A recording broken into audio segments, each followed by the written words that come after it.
আসসালামু আলাইকুম। ব্রেভ বা বাপ্পি বোর্ড চাকরির পরীক্ষার জন্য প্রস্তুতি নেওয়া হচ্ছে আর জেনারেল নলেজ অংশটা নিয়ে একটু ভাবনায় আছেন, তাহলে আজকের এই আলোচনাটা ঠিক আপনার জন্যেই। চলুন এই অংশটা কিভাবে পুরোপুরি আয়ত্তে আনা যায় তার একটা সহজ গাইডলাইন দেখে নেওয়া যাক। তো পুরো ব্যাপারটা সহজে বোঝার জন্য আমরা আলোচনাটাকে 4টে ভাগে সাজিয়েছি।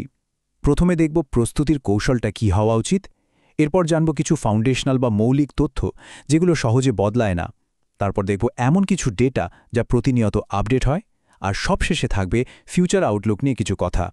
তাহলে আর দেরি কেন, চলুন শুরু করা যাক। তো আমাদের প্রথম সেকশন হলো প্রস্তুতির কৌশল। আচ্ছা, একটা প্রশ্ন, এত তথ্য মনে রাখার সবচেয়ে সহজ রাস্তাটা কি হতে পারে? চলুন আজকে আমরা ঠিক সেই কৌশলটাই খুঁজে বের করব। কিভাবে বিশাল তথ্য ভাণ্ডারকে মাত্র দুটো ভাগে ভাগ করে ফেললে পরীক্ষার প্রস্তুতিটা একদম সহজ হয়ে যায়। দেখুন, পরীক্ষার প্রস্তুতির আসল জাদুটা কিন্তু লুকিয়ে আছে এই দুটো ধারণার ভেতরে। তথ্যকে আমরা দুই ভাগে ভাগ করতে পারি। কিছু তথ্য আছে যা অনেকটা গাছের শেকড়ের মতো, সহজে বদলায় না। এগুলোকে আমরা বলছি স্ট্যাটিক জিকে, যেমন ধরুন ইতিহাস বা প্রতিষ্ঠানের মূলনীতি। আর অন্যদিকে কিছু তথ্য আছে ক্যালেন্ডারের পাতার মতো, যেগুলো প্রতিনিয়ত বদলাচ্ছে। এগুলো হলো ডাইনামিক জিকে, যেমন বিভিন্ন পরিসংখ্যান বা কর্মকর্তাদের নাম। এই দুয়ের পার্থক্যটা ধরতে পারাটাই কিন্তু আসল চ্যালেঞ্জ।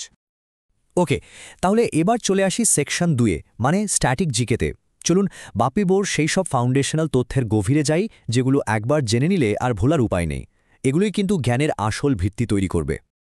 শুরুতেই একদম বেসিক একটা প্রশ্ন, বাপ্পি বইয়ের পুরো নামটা কি? আচ্ছা, এর পূর্ণরূপ হল বাংলাদেশ পল্লী বিদ্যুতায়ন বোর্ড, আর ইংরেজিতে বাংলাদেশ রুরাল ইলেকট্রিফিকেশন বোর্ড। মনে রাখতে হবে, দেশের গ্রামীণ বিদ্যুতায়নের মূল দায়িত্বে কিন্তু এই সংস্থাটাই আছে। বাপ্পি বোর কথা বলতে গেলেই আরেকটা টার্ম চলে আসে, সেটা হলো পবিস। এর মানে কি? পল্লী বিদ্যুৎ সমিতি। এটা হলো একটা স্বায়ত্তশাসিত সমবায়ভিত্তিক অর্গানাইজেশন যা বাপ্পি বোর অধীনে থেকে সরাসরি গ্রাহকদের কাছে বিদ্যুৎ পৌঁছে দেয়। মানে এই দুটো সংস্থার মধ্যে সম্পর্কটা বোঝা কিন্তু খুবই জরুরি। এবার একটু ইতিহাসে ফেরা যাক। বাপ্পি বোর জার্নিতে 3টে সাল খুব গুরুত্বপূর্ণ। খেয়াল করুন, 1977 সালে এটা রাষ্ট্রপতির অধ্যাদেশ দিয়ে প্রতিষ্ঠিত হলো। ঠিক তার পরের বছর, মানে 1978 সাল থেকে এর কার্যক্রম পুরো দমে শুরু হয়। আর এখন এটা চলছে পল্লী বিদ্যুতায়ন বোর্ড আইন 2013 অনুযায়ী। এই 3টে মাইলফলক কিন্তু একদম গেঁথে ফেলতে হবে। আচ্ছা, বাপ্পি বো কিভাবে কাজ করে? তাদের মূল মন্ত্রটা কি? খুবই ইন্টারেস্টিং। এদের অপারেটিং প্রিন্সিপাল হল না লাভ না লোকসান। মানেটা কি? সোজা কথায়, এরা কোনো কমার্শিয়াল লাভের জন্য কাজ করে না। এদের মূল উদ্দেশ্যই হল সেবা দেওয়া। তাই তো এটা একটা অলাভজনক প্রতিষ্ঠান। প্রত্যেকটা বড় প্রতিষ্ঠানেরই কিন্তু একটা স্লোগান থাকে, তাই না? যেটা তাদের পুরো দর্শনটাকে এক লাইনে বলে দেয়। বাপ্পি বোর স্লোগানটা হল বিদ্যুৎ সাশ্রয় করি, সমৃদ্ধ দেশ গড়ি। এটা শুধু একটা লাইন না, এটা তাদের জনসচেতনতামূলক মিশনেরই একটা অংশ। তো এতক্ষণ আমরা যে স্ট্যাটিক তথ্যগুলো জানলাম, চলুন এক নজরে সেগুলো আবার দেখে নিই। বাপ্পি বোর পুরো নাম, প্রতিষ্ঠা সাল 1977, এখনকার আইনটা 2013 সালের, মূল কাজ গ্রামীণ বিদ্যুতায়ন, আর হেডকোয়ার্টার্স ঢাকার নিকুঞ্জ 2-এ। এই টেবিলটা কিন্তু পরীক্ষার আগে ছটপট রিভিশন দেওয়ার জন্য দারুণ কাজে দেবে। ওকে, স্ট্যাটিক জিকে তো হলো। এবার আমরা ঢুকছি আমাদের তৃতীয় সেকশনে, যেটা হলো ডাইনামিক জিকে। এখানে আমরা জুলাই 2025 পর্যন্ত আপডেট হওয়া কিছু জরুরি তথ্য দেখব। কিন্তু এখানে একটা কথা আছে, আর এটা সবচেয়ে জরুরি কথা। এই যে তথ্যগুলো আমরা এখন দেখব, এগুলো কিন্তু সময়ের সাথে সাথে বদলে যায়। তাই পরীক্ষার আগে অবশ্যই, আমি আবারও বলছি অবশ্যই, বাপ্পি বইয়ের অফিসিয়াল ওয়েবসাইট থেকে লেটেস্ট ডেটাটা একবার ভেরিফাই করে নিতে হবে। এটা কিন্তু প্রস্তুতিরই একটা গুরুত্বপূর্ণ অংশ। তো বর্তমানে বাপ্পি বোর আন্ডারে মোট পল্লী বিদ্যুৎ সমিতি বা পবিসের সংখ্যা কত? 80টা।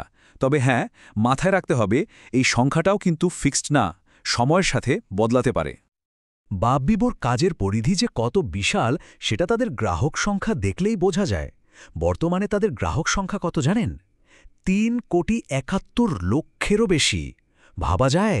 এটা প্রমাণ করে যে তারা দেশের কতটা প্রত্যন্ত অঞ্চলে সেবা পৌঁছে দিয়েছে। যারা ইঞ্জিনিয়ারিং ব্যাকগ্রাউন্ডের, তাদের জন্য এই ডেটাটা খুবই গুরুত্বপূর্ণ। সেটা হলো সিস্টেম লস। জুলাই 2015-এর হিসাব অনুযায়ী বাপ্পি বোর সিস্টেম লসের হার হল প্রায় 12.43%। আচ্ছা, বাপ্পি বোর একটা খুব ইন্টারেস্টিং উদ্যোগের নাম কি জানেন? আলোর ফেরিওয়ালা। অনেকেই হয়তো নামটা শুনেছেন। এটা আসলে খুব দ্রুত নতুন গ্রাহকদের বিদ্যুৎ সংযোগ দেওয়ার একটা দারুণ উদ্যোগ। তাদের ইনোভেটিভ কাজের একটা চমৎকার উদাহরণ কিন্তু এটা। চলুন এই পরিবর্তনশীল বা ডাইনামিক তথ্যগুলো এক নজরে দেখে ফেলি। মোট প্রবেশ ৮০টা, গ্রাহক ৩.৭১ কোটিরও বেশি, সিস্টেম লস প্রায় ১২.৪৩%, আর শতভাগ বিদ্যুতায়িত উপজেলা ৪৬২টি। আবারও মনে করিয়ে দিচ্ছি, পরীক্ষার আগে এই টেবিলের সব তথ্য কিন্তু একবার মিলিয়ে নিতেই হবে।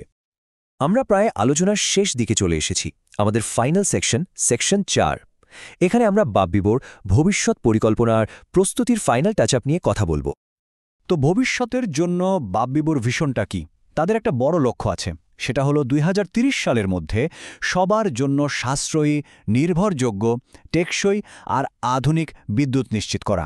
আর এই বিশাল লক্ষ্য পূরণের জন্য তারা কোন প্রযুক্তির ওপর সবচেয়ে বেশি জোর দিচ্ছে জানেন?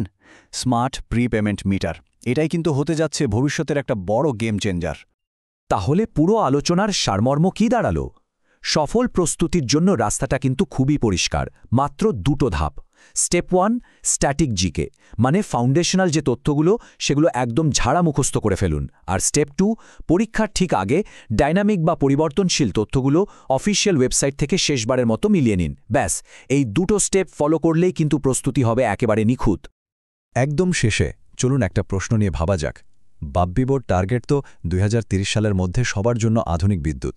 আচ্ছা, এই বিশাল লক্ষ্যটা পূরণ করতে গেলে শেষ ধাপগুলোতে আর কি নতুন উদ্ভাবন বা ইনোভেশন দরকার হতে পারে? এটা কিন্তু ভাবার মতো একটা বিষয়। সবার প্রস্তুতির জন্য রইল অনেক শুভকামনা।